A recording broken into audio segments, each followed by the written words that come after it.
Last episode, I asked who decides what is worth building. In most teams, the honest answer is that somebody else does: a product manager, a client, a founder, whoever owns the roadmap. That answer has never been true, and it is about to get expensive.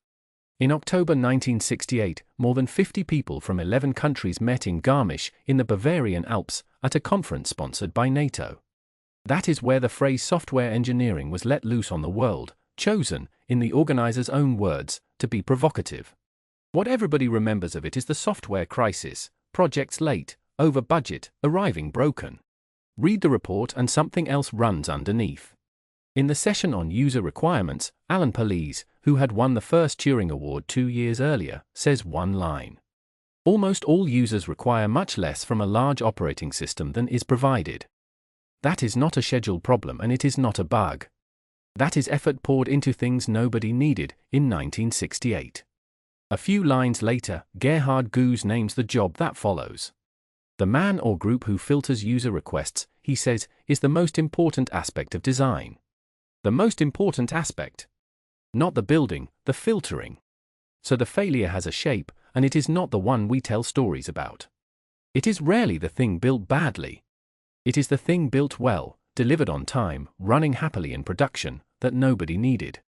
That is problem number 7 of our 7, the last one. Resources are finite, so deciding what to build, in what order, to what standard, for whom, is an engineering act, not something that happens elsewhere before the engineering starts. For most of the field's history, there was no way to measure how good we were at this. Then software moved to the web. In 2009, 3 researchers on Microsoft's experimentation platform published what controlled experiments had taught them. One section of that paper is titled, "Most Ideas Fail to Show Value." Of well-designed experiments meant to improve a key metric, only about 1/3 succeeded. A third worked, a third changed nothing, a third made things worse. Google and Bing later came in lower still, at 10 to 20%. Sit with that, because those are the teams with the instrumentation to find out.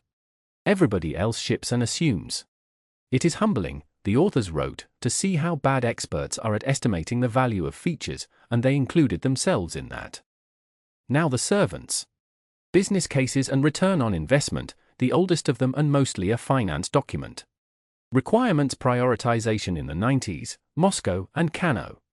User research and usability testing. Minimum viable products and build, measure, learn, value tested rather than asserted.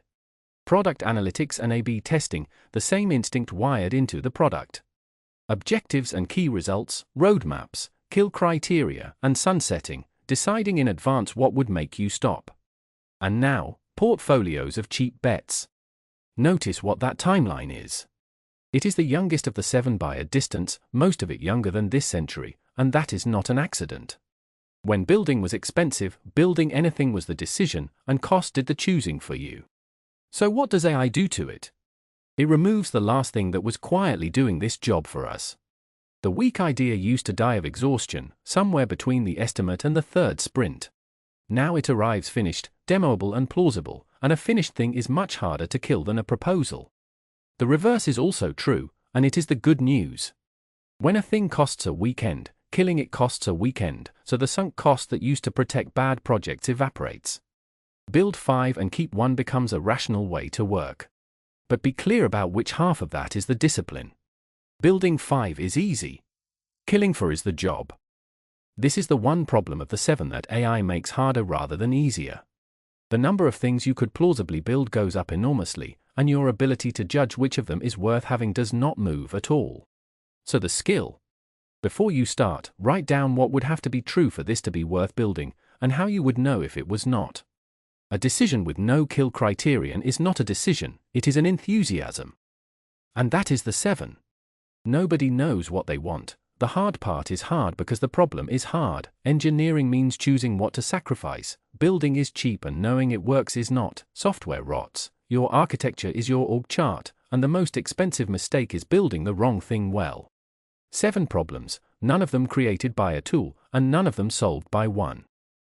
You have seen 7 timelines now, 1 an episode, each a list of practices serving one problem. Next episode, I lay all 7 side by side, because the pattern running across them tells you which of the practices you use today will survive this shift, and which are already going.